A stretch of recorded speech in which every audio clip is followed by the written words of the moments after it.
Business Summit ng mga miyembro ng Mandaue Chamber of Commerce and Industry umarangkada sa Cebu, kung saan ilang mga demo sa makabagong teknolohiya at automation ang tinalakay at isinagawa na makakatulong sa mga entrepreneur at disaster management ng lokal na pamahalaan.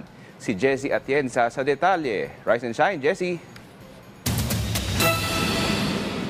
Monitor mo yung Makabago at mas detalyado ang video system na ito ng isang security solution company. Maliban sa pagkuha ng mas malinaw na video footage, maaari na itong makapagbigay ng real-time analytics base sa nakuhang video.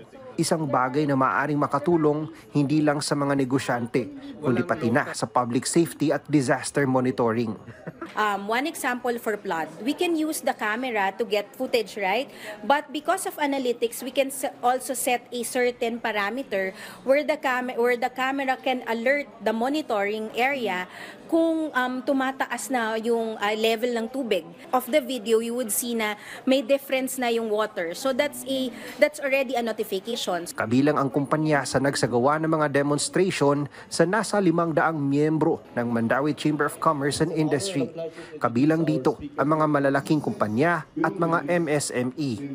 Ayon sa pamunuan ng Mandaue Chamber of Commerce and Industry, kada taon ang Business Summit para nagagabayan ang kanilang mga miyembro, lalo na sa pag-usbong ng Artificial Intelligence o AI. We have this AI demo day, and if you can take a look at that, our theme is Future Unleashed, right? And Mandaue Chamber has always been forward looking. We have the industrial and the commercial hubs in the e-commerce and also the logistic hub here in southern Philippines. But also we want to be forward-looking. We want to provide to all our 550 members the value of automation and not to fear change in the technology.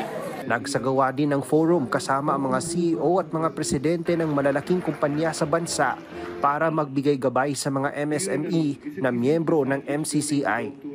Isa ang MCCI sa mga chambers sa bansa na patuloy na binibigyang pagkilala ng Philippine Chamber of Commerce and Industry dahil na rin sa kanilang competitive organization at patuloy na pagtulong sa mga LGU sa pamamagitan ng project mobilization at community service. Mula sa PTV Cebu, Jessie Atienza para sa Pambansang TV sa Bagong Pilipinas.